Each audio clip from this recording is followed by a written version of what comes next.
10절에서 평안하라라는 제목으로 하나님의 말씀을 전합니다. 예수님께서 이 말씀을 이제 선포하실 때 사실은 십자가의 죽음을 앞두고 제자들에게 하신 말씀이기도 합니다. 예수님은 자신이 하나님께로 가게 될 날이 얼마 남지 않았음을 아셨습니다. 제자들과 헤어질 날이 얼마 남지 않았던 것이죠. 사랑하는 제자들과 헤어진다는 것은 예수님에게도 큰 아픔이지만 제자들에게도 큰 근심이었습니다. 이때 예수님께서 사랑하는 제자들에게 말씀하시죠. 내가 아버지께로 가는 것이 너에게 큰 오히려 기쁨이 될 것이다. 내가 아버지께로 가는 것이 너희가 큰 오히려 위로를 받게 되는 시간이 될 것이다 라고 말씀하시죠. 왜 그러냐면 예수님께서 하늘 아버지께 올라가심으로 인해서 성령을 제자들에게 부어주실 수 있기 때문이었습니다. 그래서 사도행전을 보면 예수님께서는 부활하시고 40일 동안 제자들과 하나님 나라의 비전을 나누게 됩니다. 그리고 하나님 나라의 꿈을 꾸게 만드죠. 제자들에게. 그리고 나서 하늘로 승천하게 됩니다. 그리고 사도행전 2장에 보면 드디어 약속하신 성령을 제자들에게 부어주게 되죠. 사도행전의 역사가 시작되게 됩니다. 교회가 시작되게 됩니다. 복음이 온 땅 끝까지 전파되게 됩니다. 그리고 마침내 그 복음은 오늘 저와 여러분에게도 전파되어서 우리가 이 자리에 하나님을 아버지로 예배하고 있는 줄을 믿습니다. 근데 이 모든 것이 무엇을 통해서, 누구를 통해서 가능했느냐? 성경은 말합니다. 성령님을 통해서 가능했다라는 사실입니다. 할렐루야. 우리가 이것을 생각할 때 참 성령님에 대해서 우리가 더 많은 것들을 정확히 아는 것이 필요한 것을 깨닫게 됩니다. 오늘 특별히 성령님과 평안과 어떤 특징이 있는가를, 또 말씀과 어떤 특징이 있는가를 중심으로 해서 이제 여러분에게 오늘 본문을 전하려고 합니다. 우선 그러기 위해서는 성령님이 어떤 분인가를 좀 이해할 필요가 있을 것 같습니다. 성경은 성령 하나님을 하나님의 영 혹은 진리의 영이라고 부르십니다. 그런데 오늘 본문에서는 성령님을 보혜사라고 칭하고 있습니다. 보혜사라는 것은 돕는 자, 조력자, 협력자, 인도자라는 의미가 있습니다. 이러한 용어들은 성령 하나님이 오늘 우리를 위해서 어떠한 사역을 행하시는가를 잘 표현하고 드러내는 용어입니다. 오늘 본문 속에 나와 있는 좀 더 구체적인 성령님이 행하시는 일들을 한번 살펴보기를 원합니다. 첫 번째로 성령 하나님께서 우리 가운데 행하시는 일이 뭐냐? 한번 화면을 보도록 하겠습니다. 한번 읽어볼까요? 시작. 성령님은 하나님께서 예수의 이름으로 보내신 하나님의 영이 되십니다. 우리 26절 전반부도 한번 또 읽어보겠습니다. 시작. 보혜사 곧 아버지께서 내 입으로 보내실 성령이라고 말합니다. 우리는 이 구절을 통해서 성령님은 하나님께서 보내신 하나님의 영이 되신다라는 것을 말씀하고 계시죠. 여러분, 성령 하나님은 정부 하나님께서 천지를 창조하실 때도 함께 하셨던 창조 하나님이십니다.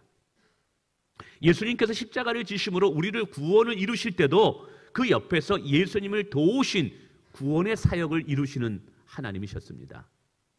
또한 성령님은 예수님이 이 땅에 오실 때 예수님과 함께 구원의 사역을 완성하실 하나님이십니다. 성령 하나님은 그래서 삼위일체의 한 하나님이 되십니다.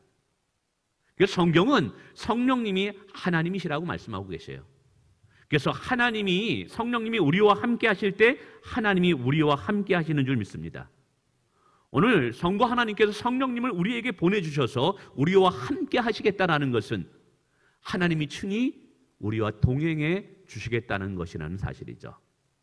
뿐만 아니라 이 성령 하나님은 예수 그리스도를 믿는 자들에게 주어지는 영이라는 뜻입니다. 이 성령 하나님은 세상 아무에게나 주어지는 분이 아닙니다. 오직 예수 그리스도를 구세주로 믿는 자들에게 주어지는 하나님의 선물이 성령임이라는 것이죠. 그래서 17절의 앞부분에 보면 그는 진리의 영이라 세상에 그를 능히 받지 못하나니 그를 알지도 못하고 또 보지도 못한다고 말하고 있습니다.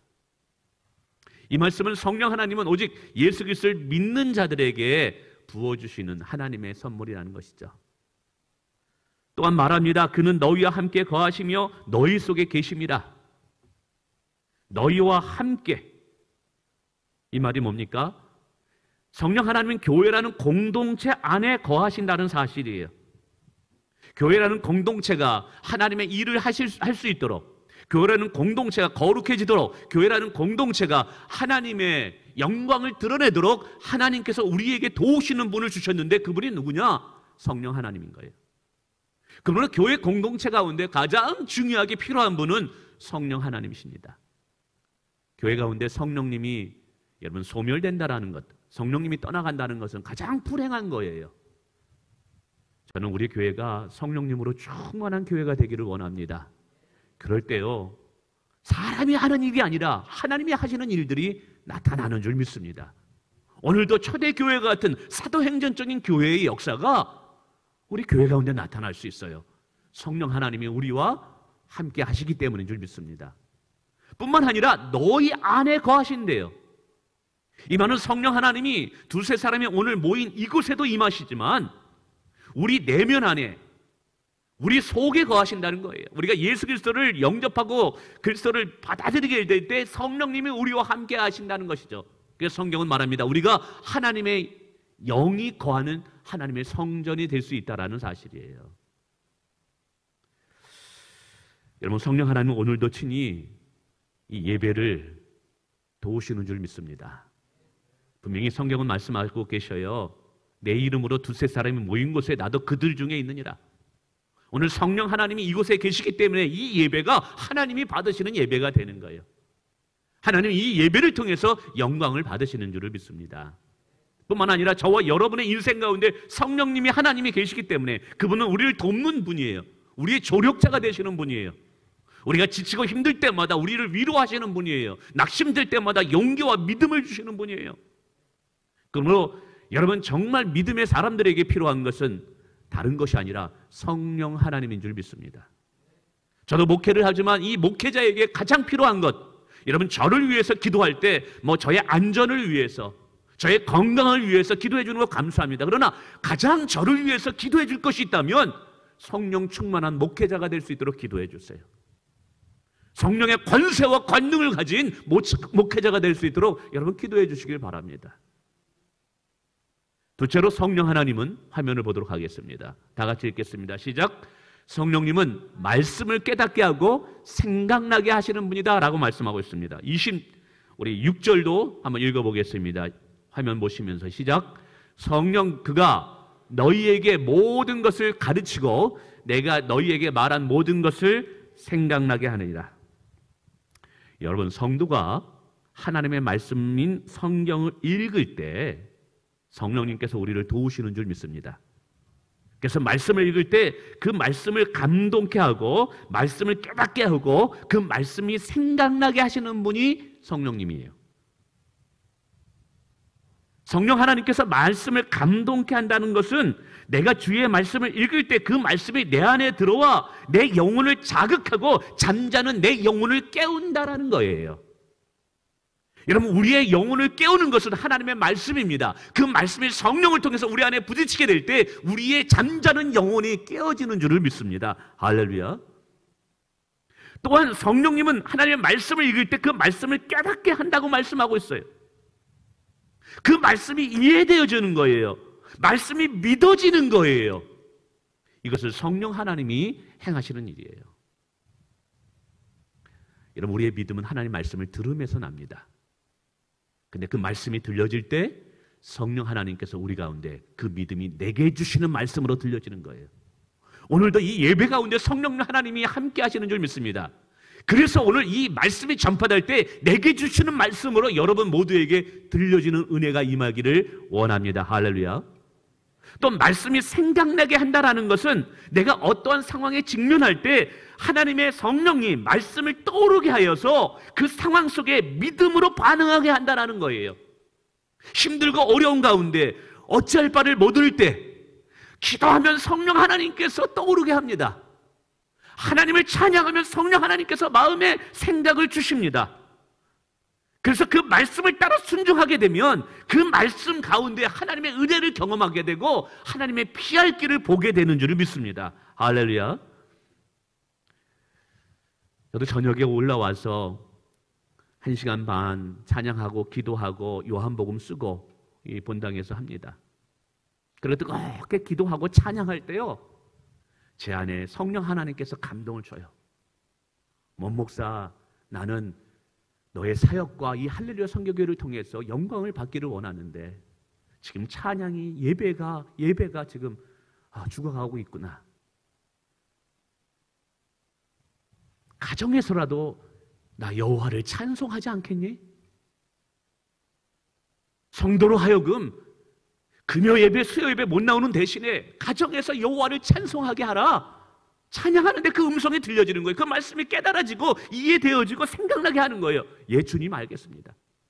저는 이곳에서 찬양하고 기도할 때마다 옆에 기도 노트를 놓습니다. 그러다가 찬양하다 기도하다 불여운 듯 하나님께서 감동을 주시면 바로 적습니다. 그리고 그것을 목자 카톡방에 올리고 이렇게 해달라고 목자들에게 부탁을 합니다. 그래서 요즘 계속해서 목장 예배를 드십시오 이렇게 부탁을 드립니다. 목자들에게 카톡을 보내면서 목원들에게 이야기하는 것, 대부분이 이 기도의 자리에서 성령 하나님께 주시는 그 감동대로 지금 이끌어갑니다. 여러분, 우리의 앞길 우리는 모릅니다. 그러나 영을 따라 살아갈 때 하나님께서 분명히 이 어려운 시기에도 피할 길을 주시는 줄 믿습니다. 여러분, 성령님은 진리의 영입니다. 그래서 우리가 말씀을 묵상할 때 우리를 진리신 예수님께로 이끌어간다는 것이죠. 그래서 성령 하나님과 말씀을 묵상하면 우리로 하여금 예수님을 더 알아가게 합니다. 예수님을 더 사랑하게 합니다. 예수님을 신뢰하게 합니다. 그리고 성령 하나님은 말씀을 통해서 예수님을 닮아가게 한다는 거예요. 여러분, 예수님을 사랑하기를 원하고 예수님을 닮아가기를 원하십니까? 그럼 여러분, 말씀을 묵상하십시오. 말씀을 읽으십시오. 말씀을 가까이 하십시오. 성령 하나님과 도움을 청하면서 하나님의 말씀의 은혜를 달라고 여러분 간구하십시오. 그럴 때 여러분 안에 성령 하나님은 새 일을 행하실 것입니다. 그리고 어느 사이에 내 육적인 것을 다 뽑아버릴 것이고 염려와 근심과 두려움을 떠나가게 하실 것이고 내 안에 하나님 나라가 임하게 할 것이고 나의 삶이, 나의 인격이 예수님을 닮아가도록 성령님께서 나를 도우실 줄을 믿습니다. 세 번째로요, 성령 하나님은 한번 화면 읽어보도록 하겠습니다. 읽어보겠습니다. 시작. 성령님은 예수 안에 있는 평안을 주시는 분이십니다. 우리 27장 우리 함께 다 같이 읽어볼까요? 중요한 구절입니다. 시작. 평안을 너희에게 끼치노니 곧 나의 평안을 너희에게 주노라. 내가 너희에게 주는 것은 세상이 주는 것과 같이 아니라 너희는 마음에 근심하지도 말고 두려워하지도 말라. 여러분, 오늘 26장에 26절에서 성령 하나님을 이야기합니다. 그리고 27절에 대해서 평안을 이야기합니다. 여러분, 이것이 별개의 내용이 아니에요. 하나님의 말씀, 성령님, 그리고 평안, 이거는 따로따로 떨어져서 해석할 것이 아니라는 거예요. 오늘 예수님이 이 말씀을 통해서 무엇을 말씀하느냐? 우리에게 평안을 주시는 분이 누구시냐? 성령 하나님인데 그 성령 하나님은 무엇을 통해서 우리에게 평안을 주신다는 거예요? 여호와의 말씀을 기억나게 하시고 깨닫게 하시고 믿어지게 하심으로 우리 안에 마음의 평안을 주신다는 사실이에요.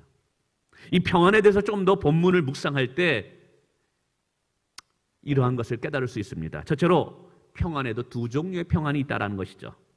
하나는 세상이 주는 평안이 있고요, 또 다른 하나는 하나님이 주시는 평안이 있습니다. 이 둘은요 서로 같지가 않아요. 그래서 예수님 말씀하십니다. 내가 너희에게 주는 평안은 세상이 주는 평안과 같이 아니하니라. 이 말은 세상이 주는 평안도 있다라는 거예요. 그런데 이 세상이 주는 평안은요 일시적이에요. 언제 사라질지 몰라요. 그러나 예수님의 평안은요 영원한 줄 믿습니다. 세상이 주는 평안은 무엇이 충족되어야지, 무엇이 채워져야지만 주어지는 조건적인 평안이에요. 만약에 무엇이 채워지지 않는다면, 무엇이 충족되지 않는다면 남과 비교하면서 결코 이 평안을 누리지 못합니다. 그러다 보니까 이 세상이 주는 평안은요 외적 평안이에요. 반면에 주님이 주시는 평안은 내 안에 성령으로 인해서 주어지는 내적인 평안입니다. 내가 무엇을 얻고 완수해야지만 주어지는 평안이 아니에요. 예수님이 나와 함께 하기 때문에 내 내면에서부터 흘러넘치는 평안인 줄 믿습니다. 세상이 주는 평안은요 불완전해요. 평안을 얻은 것 같아요. 그러나 좀 시간이 지나면 또 다른 평안을 채워야지만 내가 만족할 수가 있어요. 그 세상의 평안은 마치 무지개를 쫓는 것과 같아요. 그러나 예수님이 주는 평안은요, 예수님 한 분만으로 만족할 수 있습니다. 예수님을 만나면 더 이상 세상의 다른 평안을 쫓지 않게 된다는 사실이에요. 또 다른 무엇을 찾아서 갈급해하지 않을 수 있어요. 여러분, 예수님이 주는 평안은 완전합니다. 할렐루야. 뿐만 아니라 이 예수님이 주는 평안의 특징이 있어요. 27절 후반부에 이렇게 말합니다. 내가 너희에 주는 이것, 이 평안은요, 세상에 주는 것과 같이 아니하니라 하면서 이 말씀합니다. 너희의 마음에 근심하지도 말고 두려워하지도 말라. 너희 마음에 근심하지도 말고 두려워하지 말라. 무슨 말이에요? 주님이 주시는 평안은 우리 마음에 근심을 몰아낸다는 거예요. 주님이 주시는 평안은 내 마음에 두려움을 몰아낸다는 거예요. 여러분, 믿으시길 바랍니다. 이게 우리 신앙생활 해봐서 알잖아요. 여러분, 성령 충만함 받아본 분 알잖아요. 이거 세상은 계속해서 우리에게 염려를 줍니다. 근심을 줍니다. 두려움을 줍니다. 지금 같은 경우는 이 코로나 바이러스 때문에 두려워서 집을 나오지 못하는 많은 사람들이 있습니다. 때로는 경제적인 압박 때문에 이 평안을 잃어버리는 많은 분들이 있습니다. 근데 우리가 믿음 생활하면서 얻은 결론이 무엇입니까? 여러분, 하나님이 주시는 평안은 상황과 조건과 상관이 없다라는 사실이에요. 그분이 내 안에 성령을 통해서, 말씀을 통해서 주시는 이 평안이 임하게 되면 어느 사이에 내 안에 구정물과 같은 염려와 근심과 두려움은 떠나가게 되는 줄을 믿습니다. 그래서 예수님은 말씀하시기가 너희가 환난을 당하라 담대하라 내가 세상을 이기었노라 말씀하시는 거예요. 세상을 이기는 이김은요, 믿음이 주는 평안인 줄 믿습니다. 할렐루야. 어떤 분은 그래요. 목사님, 요즘 교회가 어렵대요. 맞아요, 어려워요. 지금 저희도 이제 선교사님들에게 선교비를 또 보내야 되고요. 뭐 여러 가지 재정적인 것도 있습니다. 그리고 또 이렇게 어려울 때 새로 등록하신 분들의 신앙은 과연 어떻게 될까? 그러나 참 기도할 때마다 성령님이 평안함을 주십니다. 목사, 너 아무 걱정하지 마. 넌 기도만 해. 내가 일할 거야. 내게 구하라. 그러면 내가 시행하리라. 할렐루야. 그럼 이 평안을 어떻게 얻을 수 있습니까? 27절에 보니까 이 평안은 내가 너희에게 주는 것이라고 말씀하고 계셔요. 이 평안을 얻으려면 번지수를 잘 찾아야 된다는 거예요. 이 평안을 누가 주신대요? 예수님이 주신다라는 거예요. 그러니까 이 평안을 얻으려면 예수님께로 가야 된다는 거예요. 이 말은 예수님과 인격적인 관계를 통해서 주어진다는 거예요. 만약에 우리가 예수 그리스도를 믿지 않는다면, 예수님을 찾지 않는다면 이 평안을 누릴 수 없다는 사실이에요. 그래서 이 평안을 누릴 수 있는 자격이 되려면 먼저요, 우리가 예수를 믿어야 될 줄을 믿습니다. 예수를 믿을 때 성령 하나님이 우리 안에 오는 거예요. 두 번째 중요한 이유를 하고 있어요. 오늘 하나님의 말씀을 이제 주실 때, 이게 제가 이번에 깨달은 것인데, 27절에 아까도 말씀드렸습니다. 평안을 너희에게 주노라 하면데 그 앞부분에 뭘 말하냐면 성령 하나님께서 주의 말씀을 생각나게 하시고 깨닫게 하시고 라고 말씀이 있어요. 이 말씀이 무엇입니까? 하나님의 말씀이 내 안에 들어올 때 성령을 통해서 깨닫게 되면 그 말씀이 내게 믿음을 일으킨다는 거예요. 그리고 그 일으킨 그 믿음이 내 안에 평안을 가져온다는 사실이에요. 결국 평안은요, 믿음이 가져오는 거예요. 하나님의 말씀에 대한 신뢰, 하나님 말씀에 대한 믿음이 내 안에 염려와 근심을, 두려움을 몰아내고 평안을 가져오는 것입니다.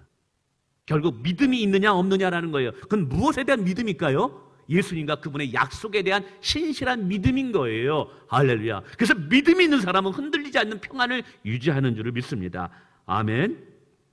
제가 이것을 이 성령님과 평안과 이 말씀을 어떻게 좀 묘사할까 생각하다 이런 비유를 좀 듭니다. 여러분, 증기기관차가 있습니다.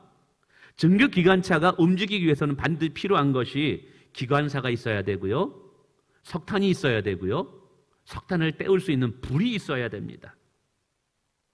석탄만 있어도 불이 있으면 기관차가 움직이질 않습니다. 에너지를 만들 수 없으니까요. 전기를 만들 수 없으니까. 그러나 석탄은 있는데 불이 꺼져갈 만해요. 조금은 움직이겠죠. 그러나 그 무거운 쇳덩어리 기관차를 앞으로 전진하지 못하게 합니다. 근데 석탄과 불이 있다 할지라도 여러분 기관사가 없다면 또 그거는 또 운전해 나갈 수가 없는 거예요. 여러분 기관사가 석탄을 불 붙이는 화로에 넣을 때 기관차는 움직이게 됩니다. 그럼 여기서 여러분 기관사는요 사실은 저와 여러분들이에요. 그리고 석탄은 성경을 말합니다. 그리고 화로는 불이 타는 화로는 성령님을 상징합니다. 우리의 심령 속에 성경이라는 석탄을 우리 가운데 집어넣게 되면 우리 안에 계신 성령 하나님이 그 석탄을 불을 태워 에너지로 만드는 거예요. 그렇게 될 때 우리의 신앙은 앞으로 전진해 나갈 수 있다는 사실이에요. 할렐루야. 근데 문제는 뭡니까? 이 불이 계속 타야 돼요.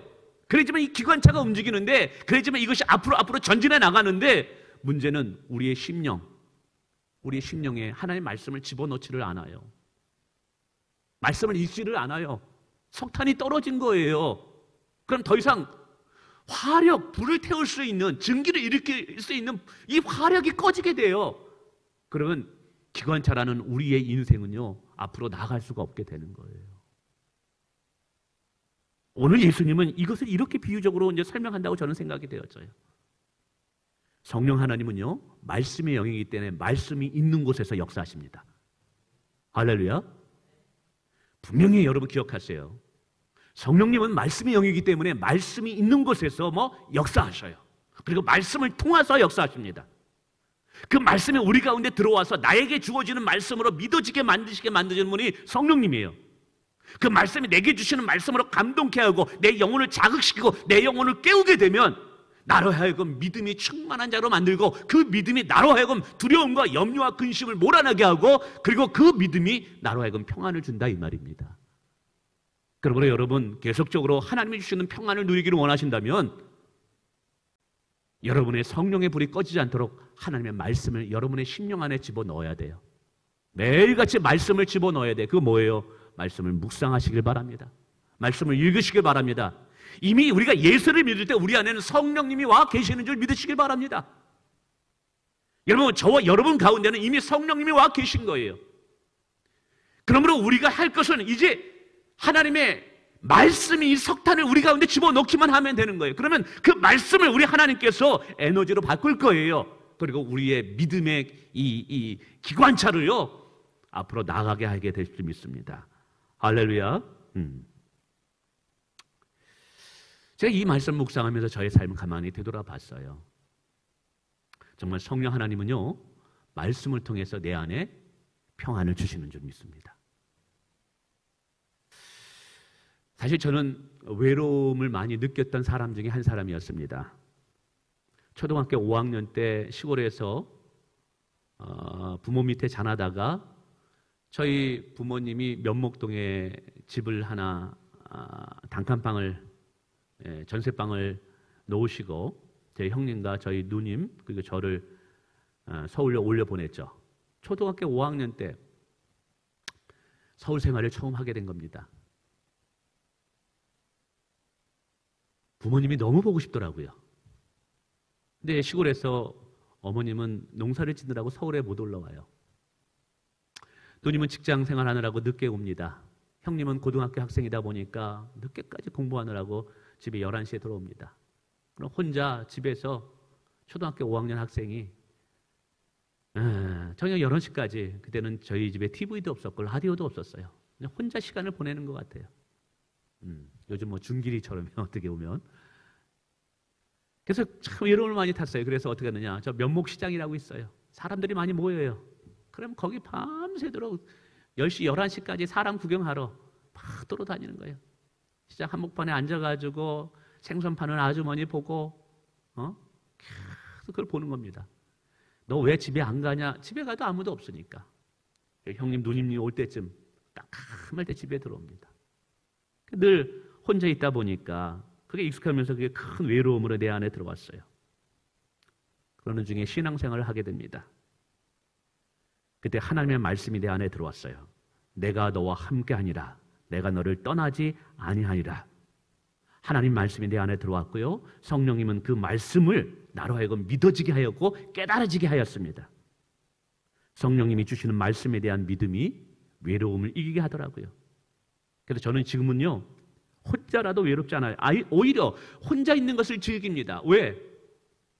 혼자 있을 때 성령 하나님의 음성을 많이 듣기 때문에 그래요. 등산할 때도 혼자 하고요. 운동할 때도 혼자 합니다. 저는 혼자 다니는 걸 좋아합니다. 뚝방을 다닐 때도 혼자 걸어 다닙니다. 어떤 분은 외롭지 않느냐고 천만의 말씀이에요. 내 옆에 성령님이 계시는데 늘 성령님과 대화를 나누시고 성령님을 통해서 그의 음성을 듣고 그 안에 주시는 하늘의 평안을 누리게 되는데, 혼자 찬양하고 혼자 기도하는 시간이 얼마나 제게는 큰 영적인 재충전을 받는 시간인지 모릅니다. 그렇게 외로웠던 한 소년이 어떻게 그 외로움을 극복하고 하나님의 은혜를 누릴 수 있느냐? 하나님의 말씀이 성령을 통해서 믿어졌기 때문에 가능했다는 사실이에요. 뿐만이 아니에요. 때로는 두려움이 나를 지배했던 적도 있었습니다. 무엇을 먹고 사느냐? 나의 미래는 어떻게 되지? 나는 아무런 준비가 되어 있지 않는데. 저희 부모님은 시골에서 농사를 지었기 때문에 가난했습니다. 시골에 있을 때는 그래도 우리 집이 좀 넉넉한 줄 알았는데 서울에 올라와 보니까 우리 집이 진짜 가난하더라고요. 비가 오면요, 물이 떨어져가지고 이게 세숫대야를 대고 있고요. 저는 지금도 기억나요. 비가 너무 많이 와가지고 지하실에 물이 얼마나 많이 차있는지 몰라요. 그래가지고 그 물이 너무 많아가지고 어릴 때 생각나가지고 큰 고무 다이어트 해가지고 그 위에 태가지고 그 밑에서 물놀이를 했던 적이 있어요. 형님한테 혼났죠. 그래가지고 형님하고 하루 종일 토요일 날 그 물을 퍼냈어요. 그래서 서울에 올라와 보니까는 저희 집이 너무 가난하다라는 게 알았어요. 가난하다 보니까는 대학 들어가서 한 학기를 다녔는데 등록금이 없어가지고 어쩔 수 없이 군대를 갈 수밖에 없었어요. 속으로 그런 생각했어요. 왜 우리 집이 이렇게 가난해서 나를 밀어주지 못하지? 나를 밀어줄 사람이 정말 한 사람도 없구나. 6남매입니다. 거기다가 막내입니다. 모든 재산들은 이제 형님이 다 가져갔기 때문에. 그러다 보니까는 맨 몸뚱아리 하나만 있는 거예요. 그런 생각이 들더라고요. 결혼을 어떻게 해야 되나? 뭐 먹고 살아야 되나? 그렇다고 해서 제가 뭐 공부를 잘하냐? 뭐가 있느냐? 재능이 있느냐? 뭐 제대로 준비된 게 하나도 없어요. 나 어쩌면 좋으나? 뭐 먹고 살아야 되나? 장가는 갈 것인가? 그런 중에 예수님을 믿고 교회를 나오면서 하나님의 말씀을 공부하게 됩니다. 주의 말씀이 제 안에 꽂히게 됩니다. 그 말씀이 내 안에 레마의 말씀, 믿음의 말씀으로 성령 하나님께서 믿게 하셨습니다. 너는 두려워하지 마라. 내가 너와 함께함이라. 놀라지 마라. 나는 내 하나님이 됨이니라. 내가 너를 도와주리라. 내가 너와 반드시 함께하고 내가 너를 굳세게 하리라. 할렐루야.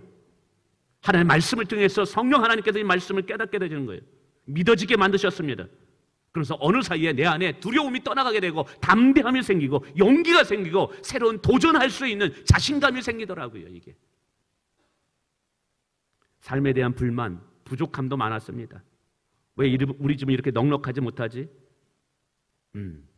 나도 우리 장로님들 자녀들도 참 감사해야 돼요.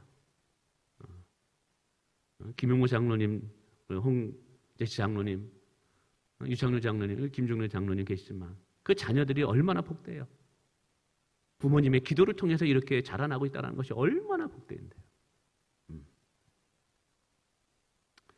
근데 우리 집은 그냥 그러다 보니까 왜 나는 이렇게 좀 가난한 데서 이게 살아가지고 말이야.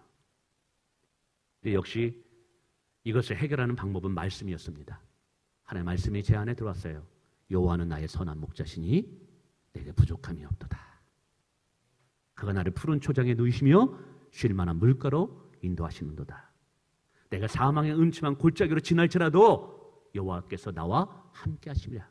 그의 지팡이와 막대기가 나를 안위하시나이다. 할렐루야. 내 원수의 목전에서 내게 상을 베푸시는 분이더라는 거예요. 내가 여호와의 집에 영원히 거하리로다. 할렐루야. 그래서 깨닫게 된 거예요. 나만큼 복받은 사람이 어디 있는가?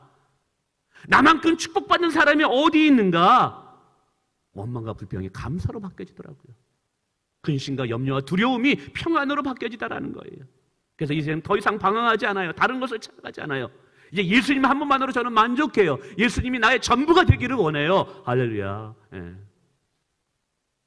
외로움, 두려움, 삶에 대한 불만, 원망. 여러분, 이것이 어떻게 평안으로 바뀌었는가? 오늘 말씀을 가만히 묵상하면서 그 말씀을 묵상하는 중에 나의 삶, 지금까지 살아왔던 나의 삶을 동시에 오버랩 시켜봤어요. 그랬더니 이 말씀이 맞았던 거예요.